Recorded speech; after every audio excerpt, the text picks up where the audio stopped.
Namo tassa bhagavato arahato samma sambuddhassa. Namo tassa bhagavato arahato samma sambuddhassa. Namo tassa bhagavato arahato samma sambuddhassa.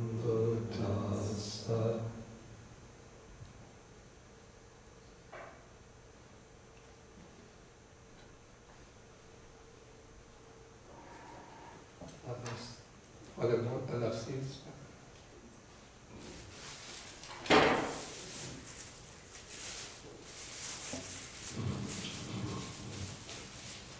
There's a seat up here if anybody needs.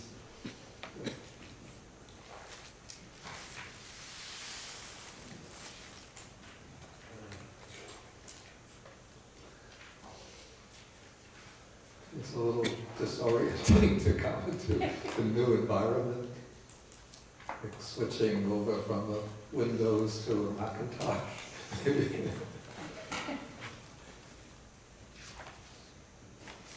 Okay, so today we start with the sutta. It's called the Alagadupama Sutta. This is the simile of the snake. And this is sutta number 22 in the Majjhima Nikaya, beginning on page 224. And this sutta will reveal to us something of a, you might say, another side to the Buddha. Like, often you think the Buddha is just a jolly guy with smiles, a smiley face, a big hug, with a lot of love and compassion for everybody. But sometimes the Buddha can be very strict, even stern, especially when his teaching is being misrepresented. And we see that that would be the case in this discourse. Okay, so the sutta begins when a certain monk whose name is Arita, he doesn't figure elsewhere in the text, to my knowledge, begins to spread what is called a pernicious view, or a wrong view. Thus,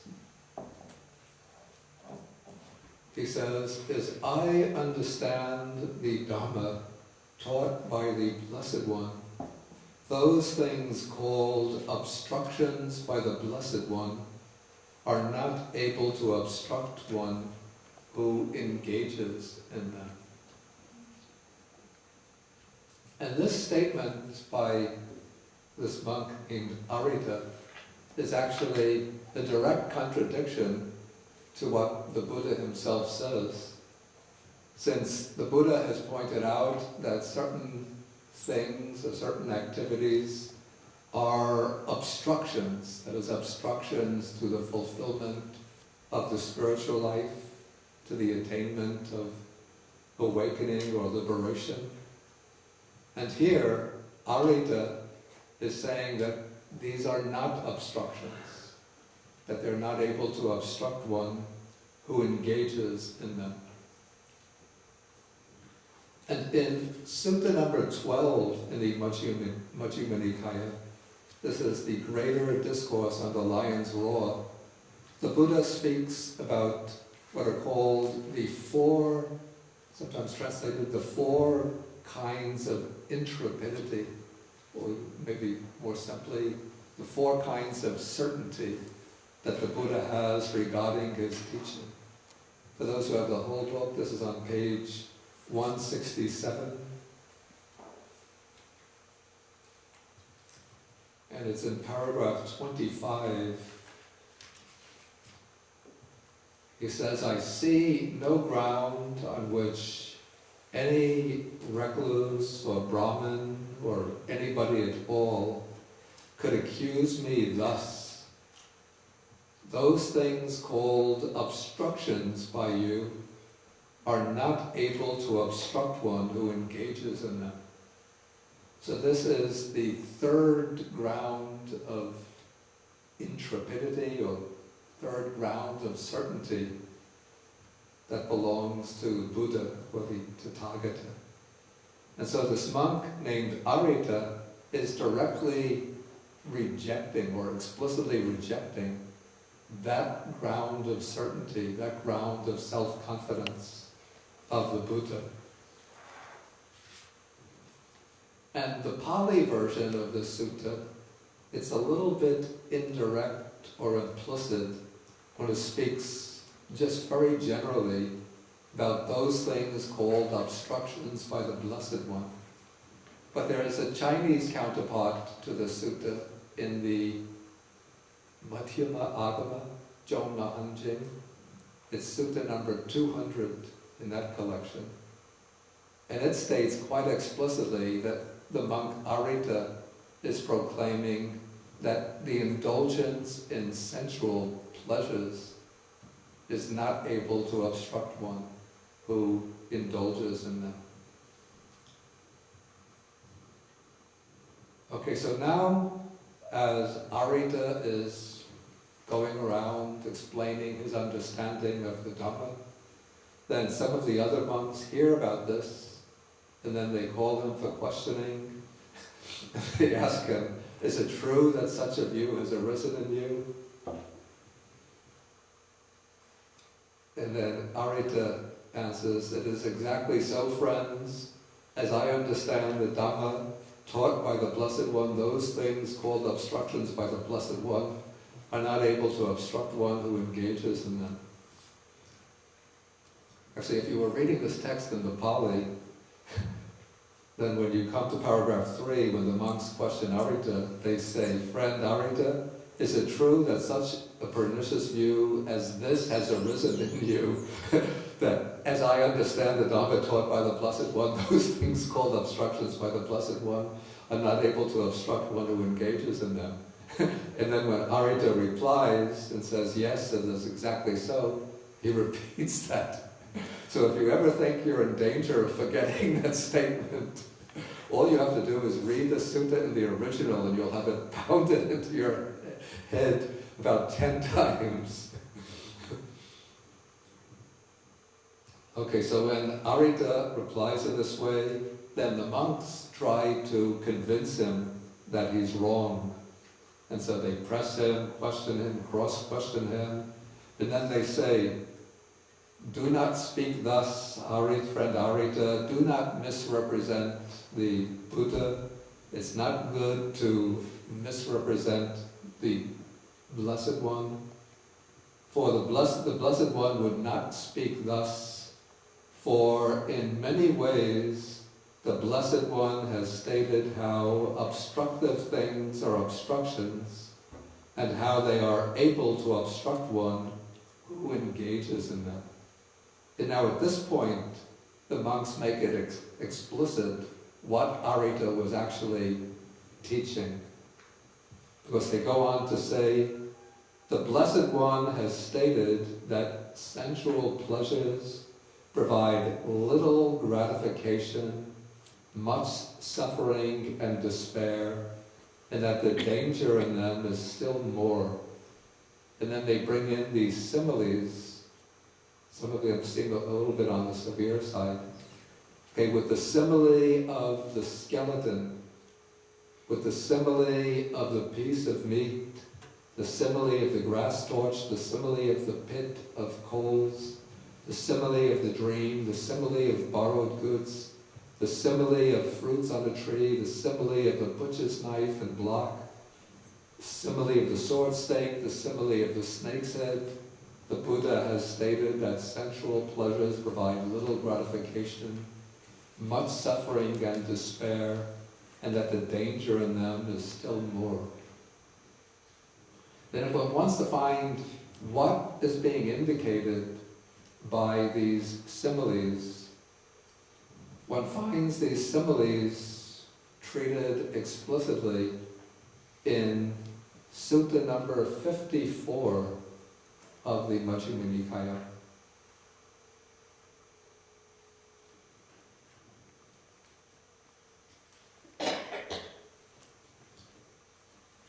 We start on page 469.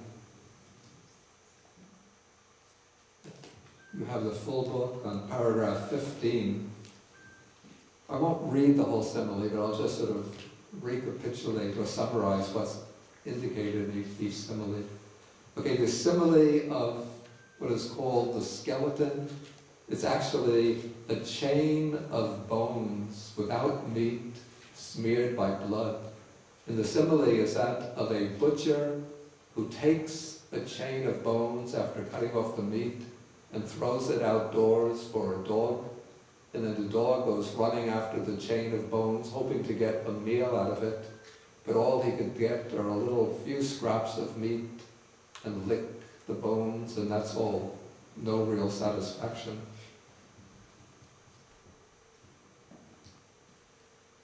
Okay, the next one is the simile of a piece of meat.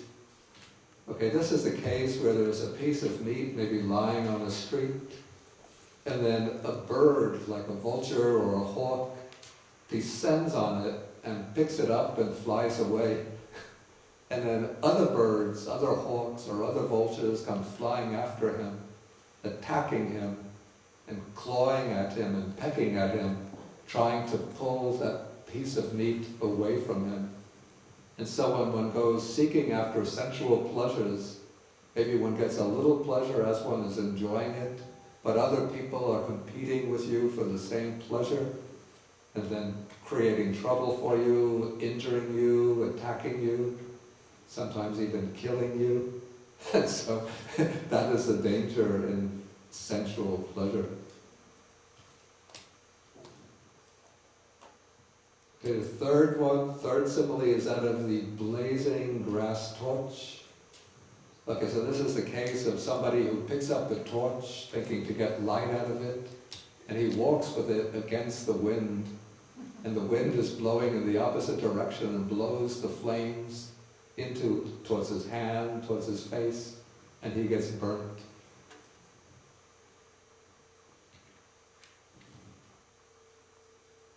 The next is the pit of burning coals. Okay, so there's a pit of burning coals without flame or smoke, and then a man comes along, a man who is intent on living, who wants to be happy, not to suffer. But two strong men grab him by both arms and drag him towards the charcoal pit, and he will struggle and pull and wiggle to try to escape from them. But they keep on pulling him and throw him into the charcoal pit.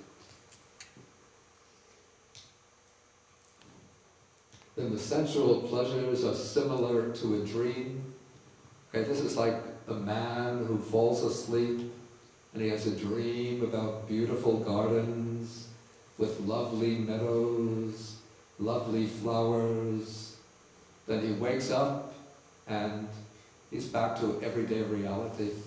The lovely, well, when I wake up and look out the window, I see a lovely lake, a lovely forest, lovely meadow.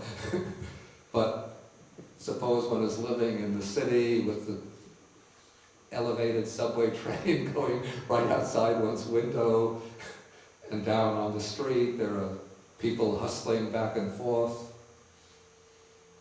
buses running, crowds walking back and forth.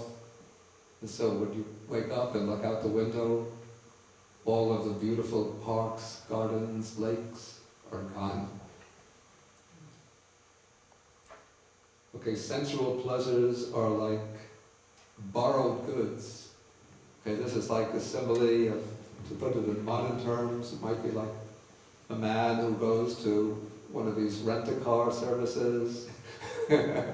He rents a very nice, impressive car, and he maybe goes to rent a tuxedo place and puts on a tuxedo. Or is there rented jewelry places? Yeah. They have them now. He rents the jewelry, And so he goes driving through the neighborhood, driving his rented car with the rented jewelry, rented tuxedo, a rented suit, and everybody is looking at him with admiration, some with envy. But then the rent-a-car service calls him up and says, you have to return that car, it's overdue, and pay the fee, pay the late fee. The rented tuxedo place calls him up and says, you have to return the tuxedo and pay the late fee. The rented jewelry place calls him and says, you have to return the jewels and pay the fee. And so when he gets finished paying all of these fees, now he's in debt. And nobody is admiring him, nobody is envying him. They're thinking, oh, what a miserable person that is. Oh, how he's gotten himself into so much trouble. And then if he can't pay the debt, then the creditors come and they demand that he be put into prison.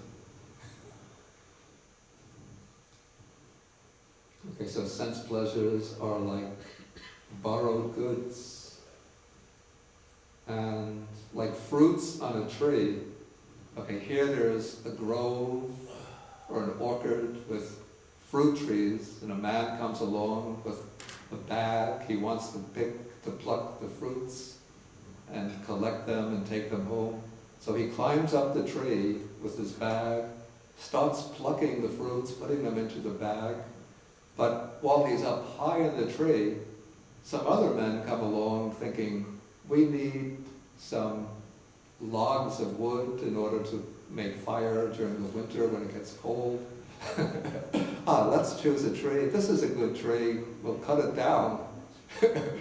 And the man is way up high in the tree, and they start cutting.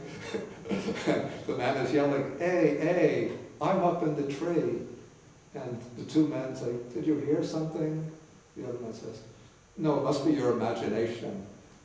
They go on cutting, cutting, cutting, and because of the sound of the chopping of the tree, they don't hear the man yelling down, until finally, when the tree is completely cut, it comes tumbling down, and the man who is on top of the tree collecting the fruits falls down and gets injured.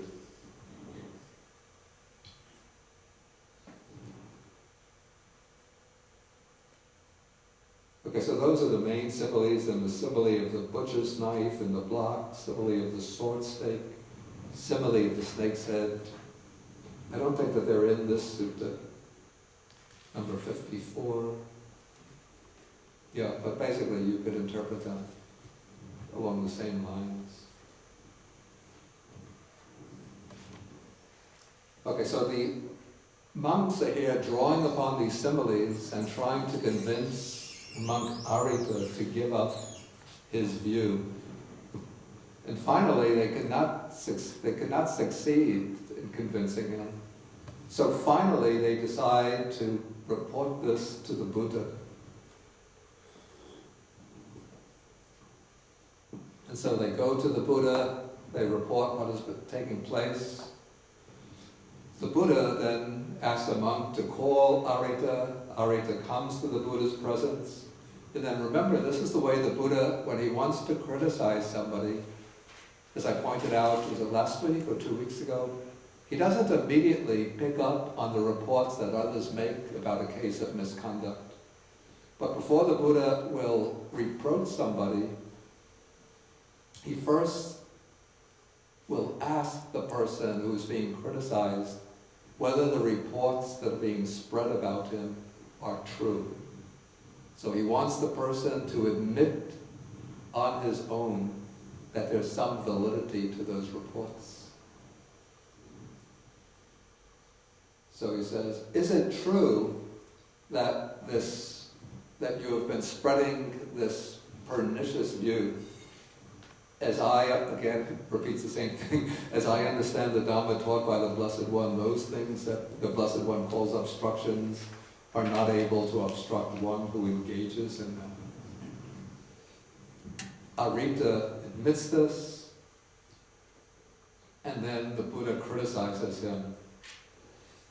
And he says, "To whom have you ever known me to teach the Dhamma in that way? Have I not said in many ways how obstructive things are obstructions, and how they are able to obstruct one who engages in them?" And then the Buddha repeats the same thing that the monk said, referring to these similes on sensual pleasures. Okay, at this point I want to explain a little bit about the place of sensual pleasure and sensual desire in the Buddha's teaching. And why is it that the Buddha is criticizing this monk so severely, so sternly, for spreading this view about sensual pleasures? We know that the basic framework for the Buddha's program of liberation is the Four Noble Truths. And the Four Noble Truths begin with the Noble Truth of suffering. And then the Buddha, in the second Noble Truth, traces the cause or origin of suffering. And then in the third Noble Truth, he teaches that to reach the complete end or cessation of suffering, it's necessary to uproot or to eliminate the second Noble Truth, the cause of suffering.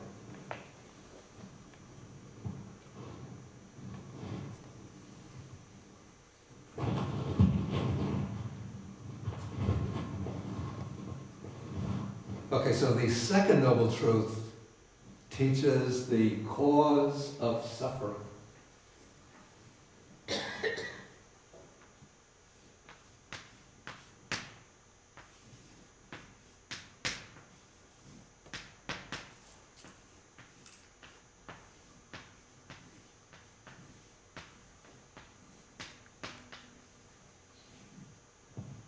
And what is the cause or origin of suffering?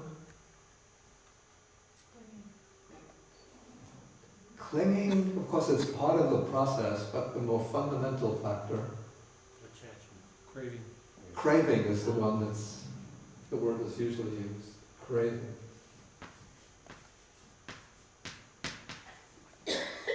The Pali word tanha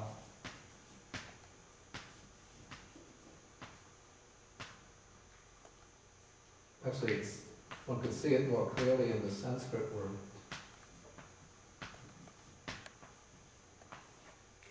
Is related to the English word thirst.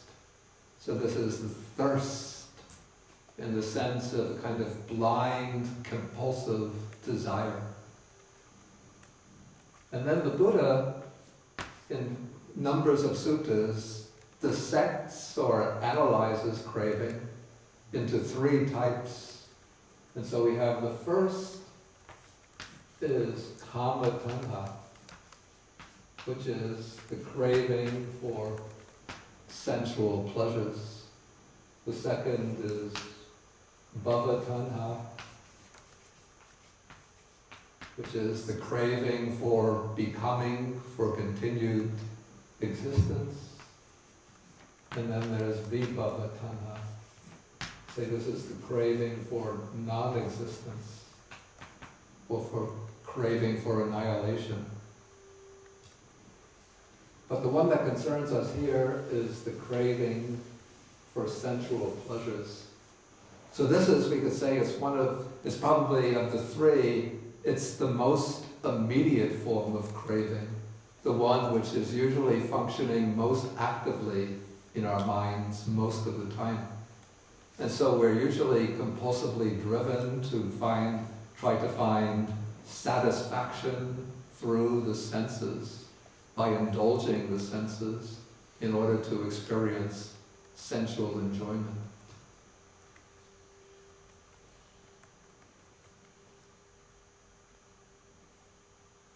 Then, when the Buddha speaks about the process of developing meditation, he explains that there are 5 hindrances, the 5 mental factors that function as hindrances in that they prevent the mind from quieting down and becoming collected and focused and concentrated. In other words, there are 5 obstacles to samadhi, concentration. And these 5 factors are also said to be panya durbala karaniya. That is, they are 5 things which weaken wisdom, 5 things which prevent wisdom from arising and growing stronger. And these 5 things are called the 5 hindrances. And the first of the 5 hindrances is what kind of hindrance? What is its name? Desire. Sensual desire. Right, sensual desire. Okay, so that is desire for sensual enjoyment. And so when one sits to meditate, one finds initially that the mind wanders, and usually often what it's wandering to are thoughts, fantasies, images of sensual pleasures. And then because of these images and fantasies, then the desire for these sensual objects floods into the mind and agitates and disturbs the mind.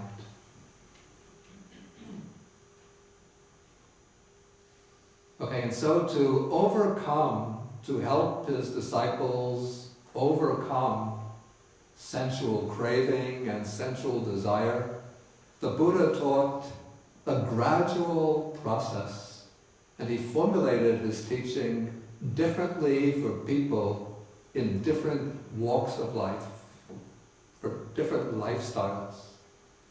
And so for his lay disciples, what the Buddha teaches as a kind of primary requisite for leading an ethical life is the 3rd precept, which means to abstain from misconduct in regard to sensual pleasures.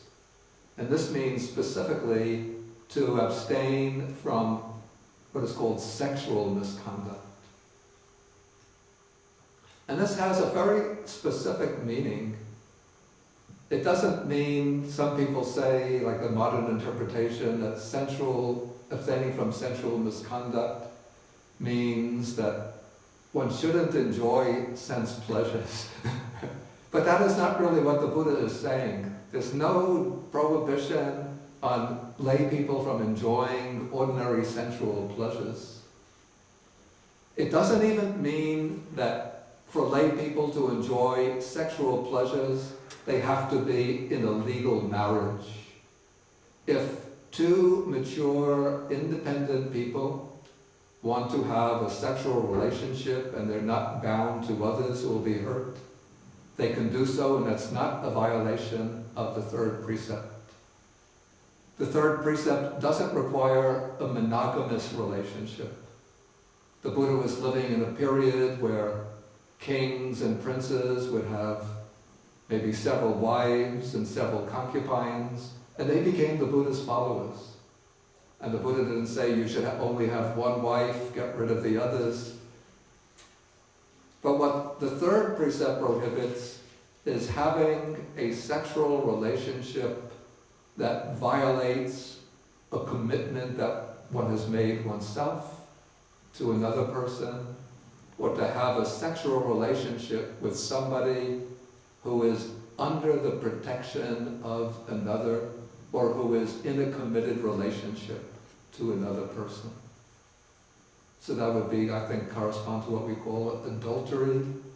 And it would also mean having sexual relations with minors, or even with people who are over the legal age, but if they're protected, they're under the guardianship of parents, or an older brother, older sister, then they are off bounds, so to speak.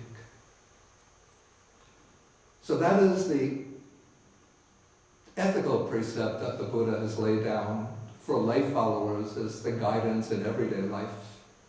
But then he is sort of steering lay people towards a stronger path of renunciation by teaching on certain occasions during the month, which are called the Uposatha days.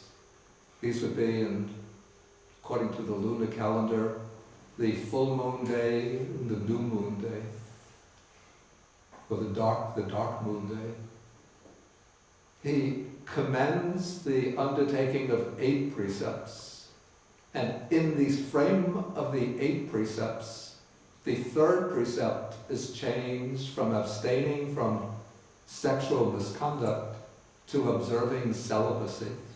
So at least for this day and night, one is abstaining from any kind of sexual involvement and adopting the lifestyle of a monastic person.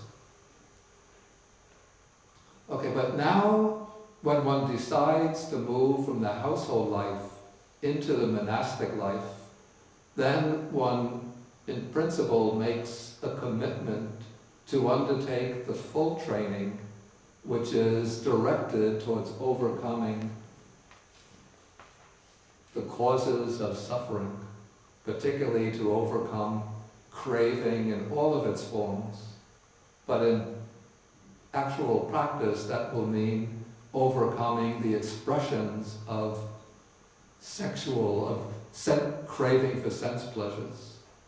And then this is done explicitly by taking up the life of celibacy. And so the Buddha laid it down as a very fixed principle of his teaching, that those who go forth into the homeless life, those who take the initial ordination as well as the full ordination, have to be perfectly committed to observing celibacy. And if one breaks this principle of celibacy, then in effect one breaks one's monastic status. One loses one's monastic status. Okay, so the Buddha was very insistent on the observance of this principle. And now what this Bhikkhu Arita was saying, in effect, is that even though it's expressed very indirectly by way of innuendos and hints in the wording of the text, but what he's really saying is, okay guys, I'll put it a little crudely, okay guys, it doesn't matter that you've shaved your head and that you're wearing ochre-colored robes, but there are some lovely girls in the next town, let's go get them. So he's saying, pretty much saying that even though we're monastics, we're not bound to observe celibacy. We can indulge in sexual activities, and that won't be an obstruction to us. And so by teaching in this way, even by hints and by indirect statements, Arita, this monk Arita, is attempting to overthrow the rule of celibacy that the Buddha has laid down for the monastic order. And so this is why the Buddha is so strict and so stern, even a little bit harsh in his criticism of Arita. So coming back to paragraph 7,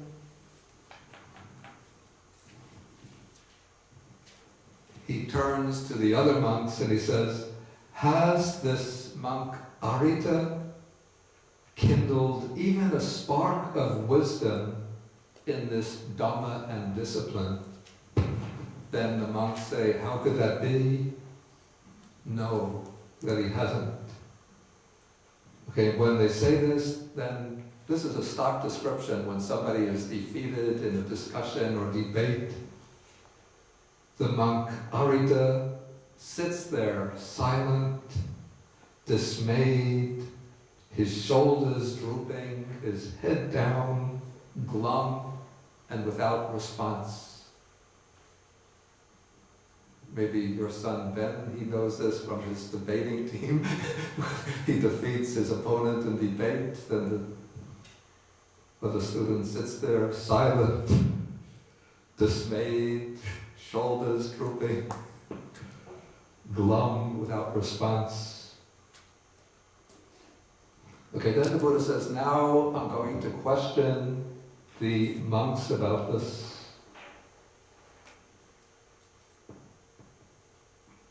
Okay, so then the Buddha asks the monks whether they understand the Dhamma the way Arita has taught it.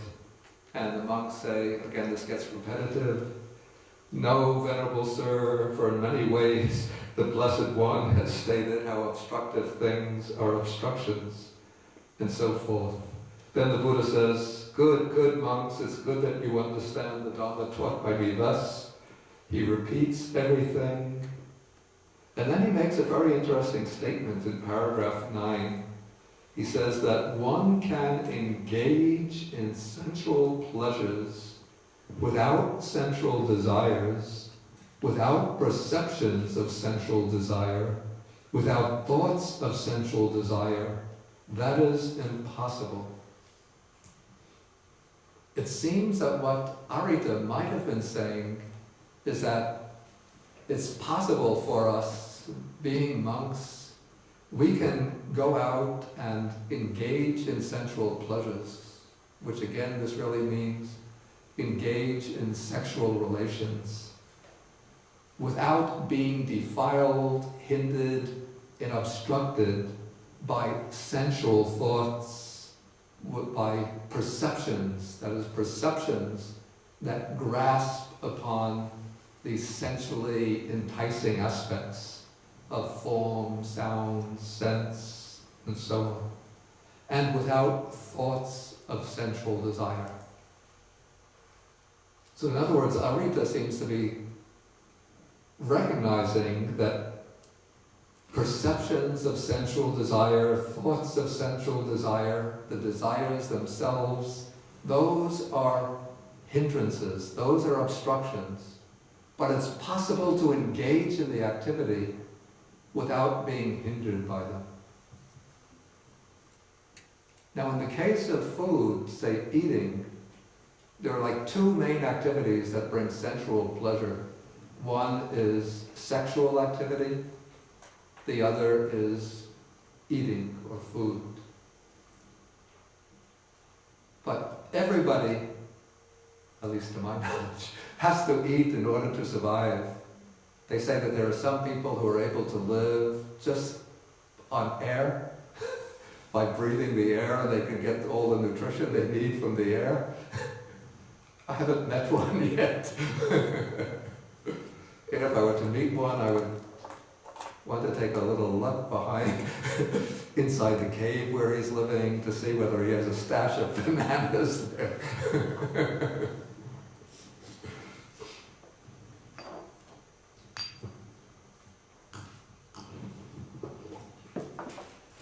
But apart from this rare case, if it's at all possible, everybody else has to eat.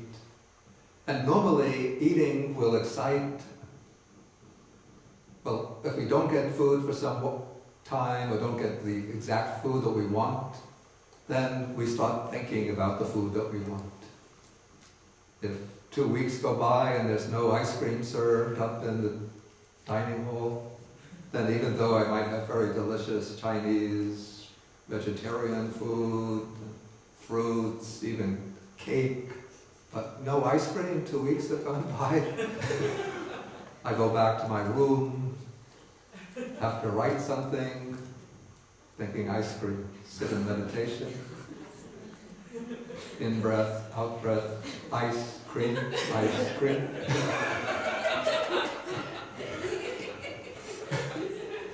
But if I reflect, then thoughts about ice cream, thoughts about exciting and delicious food vanish. And then I can eat just by being mindful of eating or reflecting wisely on the food, and I can eat without being tainted by sensual desires. But eating is necessary But in the case of indulging in sexual pleasure, the Buddha is saying that it's impossible to indulge in sexual activity without having perceptions of sensual desire, without the thoughts of sensual desire, without the desires themselves. And those desires are some aspect of kama tanha, the craving for sensual pleasure. Okay, maybe at this point I'll pause and I'll ask whether there are any questions. So please feel, let me just get my glasses. Okay. Nina? Rina? Nina? Nina, okay. I didn't quite understand how monogamy was not prohibited because... How monogamy was not? Prohibited, because if there were people that had several wives, Yeah. the Buddha didn't think that it was okay? I mean, is that what you're saying? Yeah. You see, the third precept is not an injunction that one has to strictly observe monogamy. Because in the Buddha's time, it was customary for, kings would have several wives, several concubines, maybe princes, members of royalty.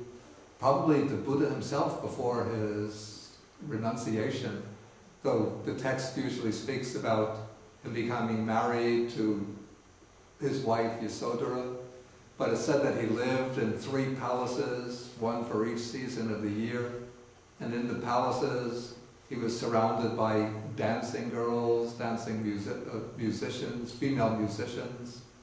And so I assume that these dancing girls and female musicians, some of them were his concubines. And so monogamy, he didn't make monogamy a requirement, but what is prohibited by the third precept is having sexual relations with somebody in a way that violates either a commitment that you yourself have just made to another person, or a commitment or an obligation that the other person, the partner, has to somebody else. But even though I say this, that the Buddha didn't enforce monogamy, but he still encouraged it with the statement that the ideal is that one should be content with one's own wife. Thank you. And so I should also add to this that because the Buddha didn't insist on monogamy, that Buddhism has been able to adapt itself to different cultures according to the prevailing norms of those cultures. Like, for example, in Tibet, the customary practice is not polygamy.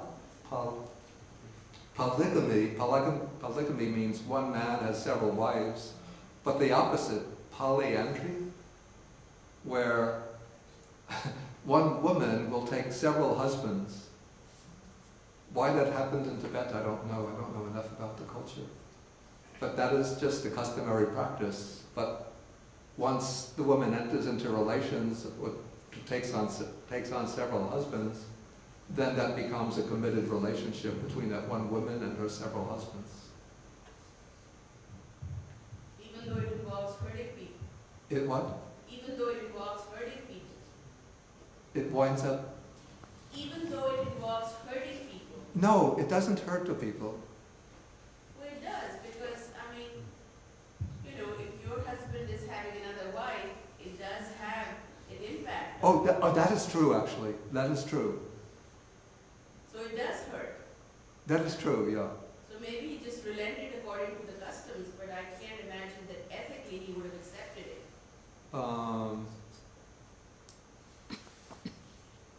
I'll have to give some thought to that. But I'm just explaining what the third precept actually prohibits. Thank you. I would have a comment on that. I think in a culture where it's the norm, Yeah. it would be less hurtful.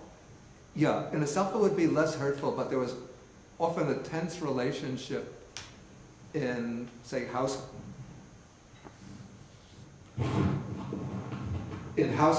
in which there are 2 wives, and this continued through Indian, at least through Indian culture, through some time.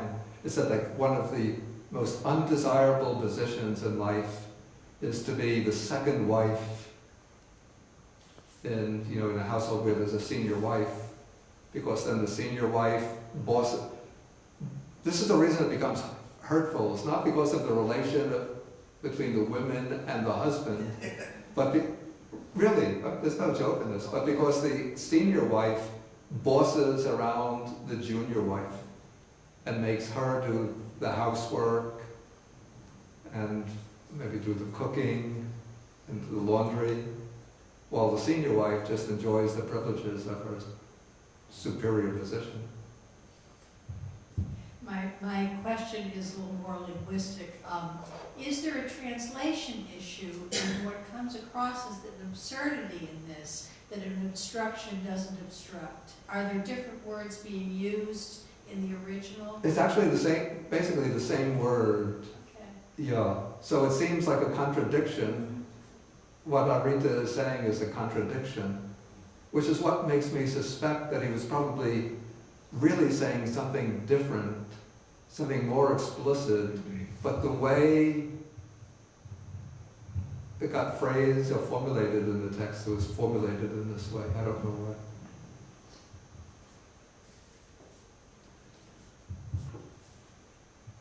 In fact, if I remember now the Chinese version of the sutta, it doesn't say obstruct.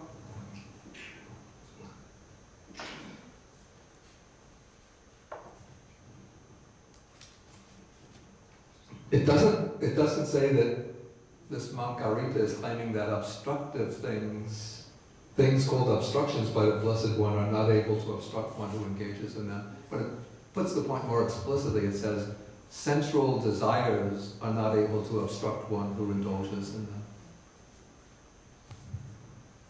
Oh, what's the significance of Arita formally being of the vulture colors? I have to say I don't like this because I would assume that in the Indian culture of that period, the clan of the vulture killers was almost certainly regarded as a low clan. I don't know why they're killing vultures, but it would seem to be a low clan, perhaps even one of the what would now be called the outcast clans. And so it's almost be sort of saying that implicitly that this person who is promulgating this bad view, this wrong view, comes from one of the outcast clans, almost with the hint that we shouldn't be ordaining these outcast people as Buddhist monks because they're not able to understand the teaching correctly and they promulgate wrong views. Even though the Buddha himself, in other suttas, had said that when anybody goes forth into the homeless life, they give up their name and clan and their caste, and they all just merge together just like the rivers of the ocean. Just like the rivers merge when they reach the ocean.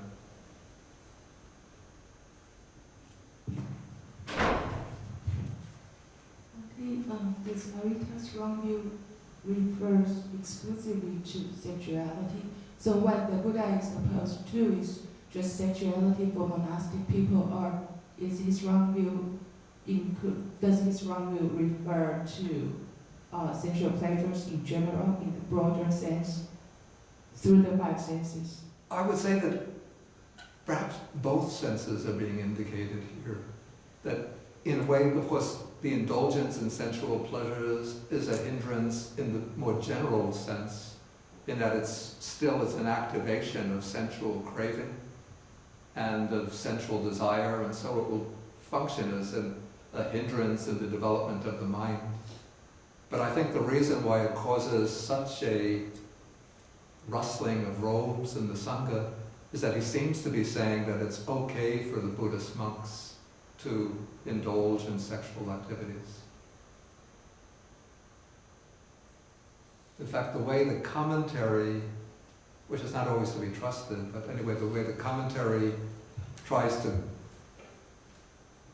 formulate what is the reasoning that led Arita to this conclusion, And what the commentary says is that Arita had observed that there were lay people, lay disciples of the Buddha, who achieved the stages of stream enterer and once returner, and they were still able to enjoy sensual pleasures, to engage in sexual activities.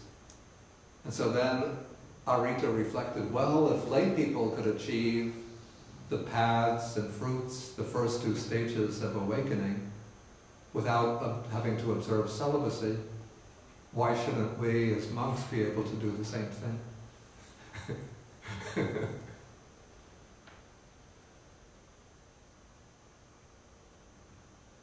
Was there some other question? Okay, let's take the back.